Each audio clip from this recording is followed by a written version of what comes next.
Last year, the EPA put into effect a new set of carbon controlling rules for power plants that currently contribute tons of carbon to the atmosphere, with the goal of trying to improve the health of people living in the areas where the electricity is generated, and also maybe stop us from frying our entire planet and destroying human civilization. So, of course, instantaneously it was attacked by the Republicans as being simply too costly, because if it makes it a little bit more expensive to generate the electricity, it doesn't matter if it'll save humanity. Well, it turns out that they were actually wrong even about that potential consequence, according to a new Harvard study. So that Harvard study found that health benefits would outweigh the estimated costs of the carbon standard in their study for 13 out of 14 power sector regions within just 5 years of implementation, even though they were only looking at a small subset of the benefits, not all of the potential benefits, which we'll discuss in this video. That's within 5 years, and you can imagine over time the longer term health impacts would make it even more, the benefits even stronger in terms of the cost savings from that. Now, I'm going to be talking about that in this video, although I know that Republicans are going to instantaneously say to that, we don't care about the overall costs, we care about the costs to the power plants themselves. They won't say it, but they'll mean it. So let's talk about some of those things that the EPA was hoping to control and why it is that it would have such a strong impact in terms of how it would benefit our economy, generating something like $38 billion in perceived savings based on the health impacts that we will not experience with the new rule. The study analyzed the anticipated health co-benefits of a power plant carbon standard that would achieve a 35% reduction in carbon dioxide emissions by 2020, which is of course necessary and great, through cleaner fuels, energy efficiency, emissions trading, and other measures. So they found that the health benefits would come from things like sulfur dioxide, nitrogen oxides, ozone, and particulate matter emissions being removed from the air that would have normally been sent out into the atmosphere. And so all of the lives that would be saved as a result of this new rule come from those things not being in the atmosphere.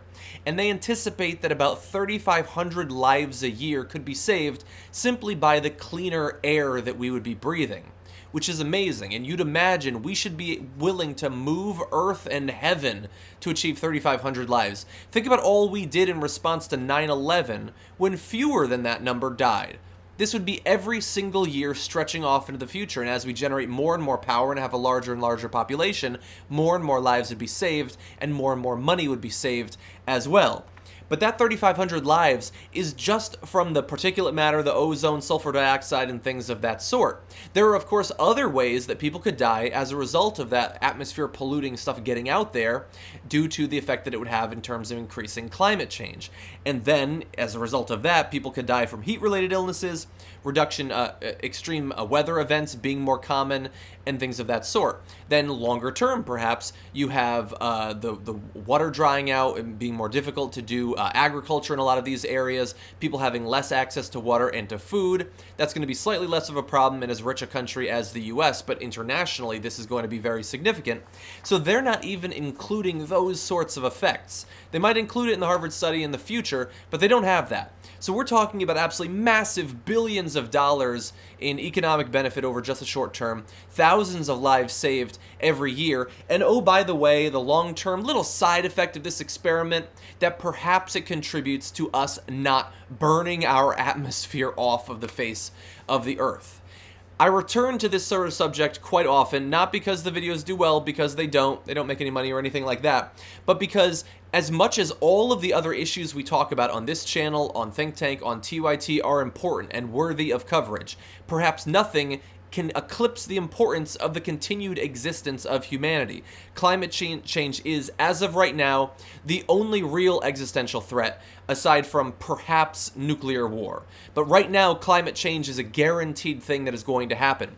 If we don't ward it off, if we don't have policies in effect that would stop it from happening, humanity will cease to exist. Our civilization will go down in the foreseeable future. Nuclear war is a very real threat, but it doesn't have to happen. This will happen if we don't stop it from happening. These EPA rules are one of the things that could lead to that happening, that could protect us from that, perhaps contribute to it. It's one of the things that Obama, in addition to some of his other climate change regulations, of executive orders and things like that, he deserves a lot of credit for. The Republicans, though, are willing to gamble the future of our civilization to save a little bit of change for power companies over just the next few years, just to put things in perspective.